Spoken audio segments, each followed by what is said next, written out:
Number 30, which of the following statements about the series 1 over 2 to the n minus n is true? Now again, this is one of those problems where you want to look at the options to direct you in the right area, or to the right method, if you will.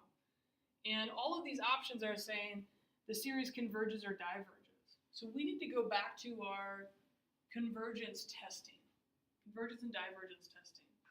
And what we would do for that is we would go through, and for our flow chart that we made, we'd say, is this geometric? Nope, it's not geometric. Is it a p-series? It's not a p-series. Is it, will it pass the divergence test? The divergence test, remember, you take the limit as n approaches infinity, and we get 0 here, so that doesn't tell us anything.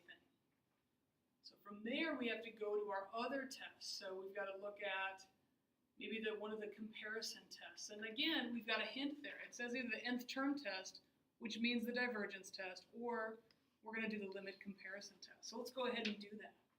Let's do a comparison test. And what I would compare to,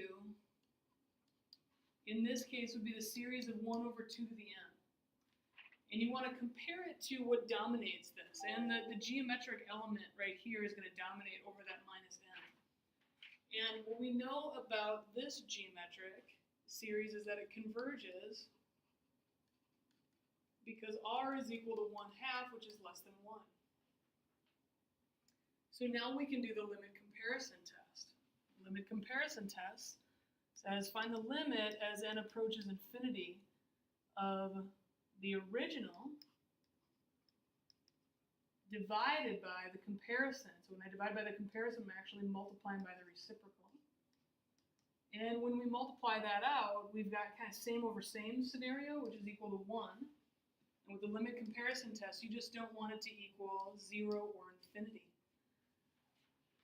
And when the limit does not equal 0 or infinity, the original has the same result as the comparison.